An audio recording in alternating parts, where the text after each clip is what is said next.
Thanks for joining us again today.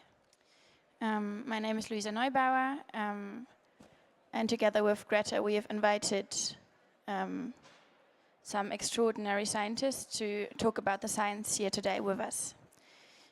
Before we hear from the science, Greta and me will say a few words, and to the end of the session, there will be time for questions, and later there's also time for interviews with the scientists. I will explain that further on. But first of all, Greta, it's your time to speak. Yeah, well, thank you everyone for coming here. Mine and Luisa's voice have been heard many times, and it is amazing that so many young people from all around the world are being heard. But we also need to listen to the scientists and the experts. And Luisa and I are not scientists, so that's why we have invited these amazing people, scientists, to share what needs to be shared. Today in mainstream media, the science is not being represented the way it needs to be, and we no longer have time to leave out the science from the conversation. Now here today, we ask you to listen very carefully to the science, because this is the science that we need right now and that we see is missing from negotiations that are far beyond where we need to be and that don't seem to understand that we are in a crisis that gives us no further single day of negotiations to lose. Next, I'm very, very delighted to ask William Moomaw to share your thoughts. William Moomaw was one of the 5 authors of the World Scientists' Warning on a Climate Emergency, endorsed by over 11,000 scientists from across the globe. He's also at the Fletcher School. Thank you so much for making it today. Thank you, Luisa, and thank you, Greta. We did not invent the term climate emergency, you did. Climate emergency implies something serious is happening or about to happen, and we have a responsibility to try to stop it. That urgency, we see it around here. The time is now, time for action. It's all over the signs. And yet, what do we see but ongoing negotiations that are not leading to action? Let's be clear. We're no longer talking about climate change. The climate has changed. These young women here were born into a different climate than I was born into. And they will see a different climate than I will live long enough to see. This change in the climate is actually a symptom. It's a symptom of the unsustainable way in which we have been unraveling the fabric of life on this planet. We have been destroying the forest that, like the oceans, are responsible for absorbing more than a quarter of all the carbon dioxide that we emit every single year. Isn't it amazing? We humans put 11 billion tons in the atmosphere and it only increases by less than 5. Who has been helping us? The oceans, the forests, the wetlands, the grasslands. And we are in the process of destroying them. So why would 5 scientists, 1 from South Africa, 1 from Australia, 2 from the state of Oregon, and 1 from the state of Massachusetts, decide to write something like this? And how in the world, I'm asked, did you get 11,000 scientists to agree? My response is, it's nearly impossible to get 11 scientists to agree on just about anything. We just put this up on the internet. 11,000, more than 11,000, and another 1,000 since then have signed on. From 153 countries, from China, from India, from Ethiopia, from Brazil, from the United States, one of the worst offenders, obviously, the European Union, actually in second place in terms of total emissions of carbon dioxide since the Industrial Revolution. Let me say something about the myth of climate neutrality. Climate neutrality means that I can continue emitting and someone else, someplace else, at some other time will somehow plant enough trees or do something to remove that amount of carbon dioxide. Now, not all of you may be proficient in higher mathematics, but you don't need to be to understand the simple fact that in order to meet the 1.5 degree goal, we must reduce our emissions by 7.6% a year for the next 10 years. You cannot do that with carbon neutrality. If we continue to cut down our forests, continue to subsidize our fossil fuels, continue to subsidize the cutting down of forests, to burn them to replace fossil fuels in our coal plants in Europe and the United States, we're not going to get there. The myth of carbon neutrality for bioenergy is exactly that. It's a myth. And here in Europe, it is leading not only to the destruction of forests in places like Estonia and Lithuania, but in the United States. We ship 12 million tons a year for a single power plant in the UK. That's out of our forests. UK doesn't get charged with that because of the mistaken accounting system we have. The United States is supposed to report it. We don't have to because we refuse to be a party to the Kyoto Protocol. Loophole after loophole after loophole. And today and the rest of this week, there will be negotiations over more loopholes. Will some countries be allowed to double count the forests they grow that someone pays them to protect and then count it as their own? Will we adjust the baseline so that basically some countries get to start, as someone said, halfway down the track in a race rather than back at the beginning with everyone else? We cannot afford any more of this. And I just want to say, as scientists, and I can obviously not be inside the head of all 11,000 scientists who supported this, but I think all of them would agree, we have to stop dithering over creating more opportunities to put more carbon in the atmosphere and subsidize it. By the way, all of these countries are subsidizing the fossil fuels. Subsidies went up since 2010, not down, for fossil fuels. And they are increasing for bioenergy as well. Nearly 800 scientists in January of last year wrote to the European Parliament and asked to remove the subsidies for bioenergy, and were ignored. All of us bear blame for this. Let's not play the blame game. Let's just get on with solving the problem. I first learned of climate change in the 1960s. I first taught a course that included it in 1970. I began to work full-time on climate change in 1988. These two young women here should not have to live their lives having to work on climate change till they're my age. Thank you. It is indeed strange that the disconnect between the movement on the streets and the negotiations here in these rooms seems to have never been bigger than in these days when everyone talks about the climate. We have now some time for questions. Thank you. Thank you very much. My name is Mark McCaffrey. I'm with ECOS, which is the Education, Communication, and Outreach Group. And my concern is that we've known about the science for decades, and yet often it's missing completely in school. And I know Greta and you and others have done your homework and learned about how important, how vitally imperative this is that we take action, maybe from what you've learned in school, probably from listening to scientists. But what role do you feel is, especially those of you who are scientists, what role does education play in transforming society to a low impact, low carbon lifestyle and society? Because right now, education, the higher education level people have, the higher their environmental impact is.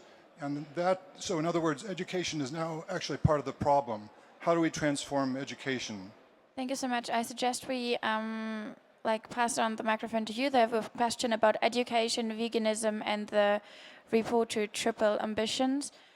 Sure. I think that the power of science and knowledge is that it gives us explains the problem, but also gives us a clear sideline to what the solution is, cutting our emissions as quickly and as deeply as possible. So absolutely, we need to do this in the schools from a very young age, but I would say, unfortunately, we need to shake a lot of adults out of the stupor they're in, sort of in this business as usual way in which we're operating. So this kind of knowledge and education is important right down the line from kids up. I've actually been very impressed with young children today who are going out and seeking that knowledge. And it's again really upsetting to see science get politicized in some contexts so that people don't have access to the right information. In terms of what we can do, obviously we have to go after this deeply, every one of us, and then as countries. We need to do both, though. I would say we need to make really conscious choices in our daily lives, how we drive our transport, what we eat, all those kinds of things. But make no mistake, without significant action from national governments, we are not going to meet our climate goals. So it's both and we have to keep the pressure on our political leaders. Yeah, let me just add to that. Most of my time on the IPCC was spent on the technological solutions for emissions reduction. About 10 years ago, I began to realize that wasn't going to be enough. And since nature was already doing all of these, removing more than half of what we put in every year, is there any way to increase the capacity of nature to do so? And the answer is yes. Our forests of the world could be absorbing twice as much carbon as they are today. Instead of absorbing a quarter of what we emit, it would be half of what we emit today. And at the same time, if we reduce our emissions, that would really work. What does that require? It requires us letting some trees grow, letting some forests grow. We talk about afforestation, reforestation, great things to do, will make a difference 70 years from now. But it is the trees that are growing now that will rapidly, in the next 10 years, remove substantial amounts of carbon dioxide. We call that process proforestation. And we have to understand that the destruction of biodiversity is not it's nice to have lots of animals and plants around. No, it's essential to the functioning of the natural systems, our forests, our wetlands, our grasslands, our oceans, the biological diversity of species. We've lost 70% of vertebrate population in 40 years. We are headed in the wrong direction. We really have to take into account the role of the natural world and use our technology to reduce emissions, use the natural world to remove the carbon dioxide. We cannot wait for another decade or 2 decades to build carbon dioxide sucker-uppers that are going to take it out of the atmosphere. We have the capacity now with nature, as long as we don't keep destroying it. Yes, it is extremely important that we get the science in the school curriculum, but also that we educate adults. At least my experience is that pretty much no one is fully aware and has access to the kind of information that we need to have access to, and we cannot translate the science that is available to something that we can relate to. So we need to be able to translate these numbers into grasping the sense of urgency. Both children, but also since we can't wait for the children of today to grow up and become the ones in charge, we also need to educate the people who are in charge today and the people who are adults today. So we need to educate everyone. On the issue of meat does contribute a significant amount to greenhouse gas emissions in how it's produced, in how it's processed, and how it's transported. And reducing meat consumption is one way of reducing one's own emissions, one's own direct emissions. And it's one of many ways that one can reduce one's own direct emissions. Your choices about transport, your choices about what products you consume. And you can have an impact on emissions, you can have an educational impact, you can have a movement building impact by your choice of lifestyle. But I think it's also important to recognize the limits of trying to fix this broken system one consumer at a time. Part of the reason why we don't make those choices is sometimes we can't make those choices. Or those choices simply aren't available, or they're extremely hard to make. Or they take such an investment of time and money that it just feels like too much of a sacrifice. And this is because it's not just the eating of a portion of meat, it's the food system that's the problem. It's not just taking a particular trip, it's the transportation system that's the problem. It's our system of manufacturing things and transporting things.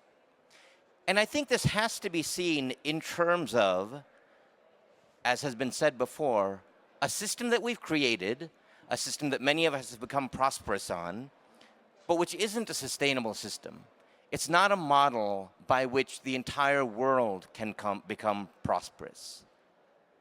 And in order to have a world in which there isn't perpetual, enormous inequality, which is not a sustainable world, an enclave society like that simply can't last. In order to avoid that dystopian scenario, we need to think about the ways in which the fundamental systems, the industrial systems, the political systems, need to change in order to make a more sustainable world possible. My question is, how can those of us who aren't in positions of power and maybe leaving school, how can the 99%, what's the most direct way we can have an impact and we can make a change?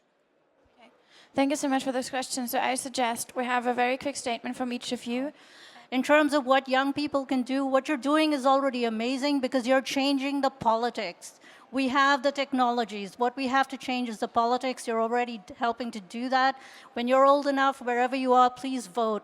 It's the most important thing you can do in democracies. Vote, please. Yeah, I would just have to echo this. I think there are lots of things we can do. We can all recycle. We can switch out light bulbs, etc. But really, the most important thing is political change. We have a political system that's very, very responsive to those interests that are very happy with the status quo. And that needs to change. And I think it's also it's crucial that you do it in a way that helps you maintain hope. I think that hope is something that will allow this problem to be solved, this transformation to happen. I think that technologies alone, the right policies alone, information alone, that won't do it. I think what we really do need is hope. So as you act, as you take action, as you try and make change, do it with people who can help give you hope. Of course, there are many things you can do in your everyday life to reduce your own ecological footprint, but especially to inform yourself and inform others, because right now the gap of the lack of information, the lack of knowledge is so big, and we need to fill that gap. So we need to spread the information, and we need to spread awareness, and we need to start treating this crisis like a crisis.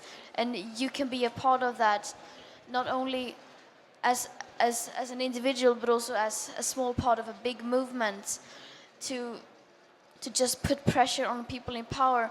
And yes, voting is very important, but democracy is not only on election day, it is every second, and public opinion is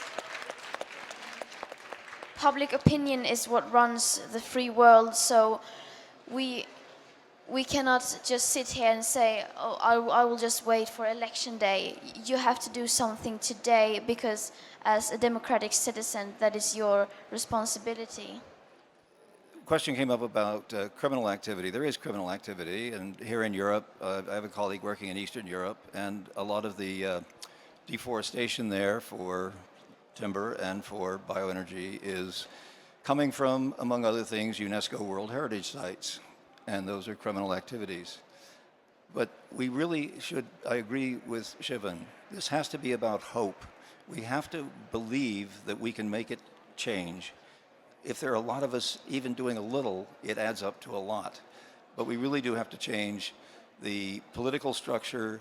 We have to change the nature of our economy, which rewards doing destructive things that are destroying the planet. And so we need to work on all of those simultaneously. And I find, having worked on this for so long, people ask, don't you get discouraged? Well, I have my bad days, I'll grant you that. But what keeps me going is the opportunities I see to make a difference here, make a difference there.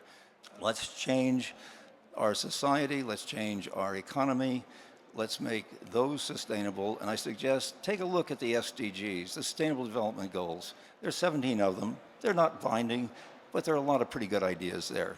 Thank you. Thank you so much for joining us today.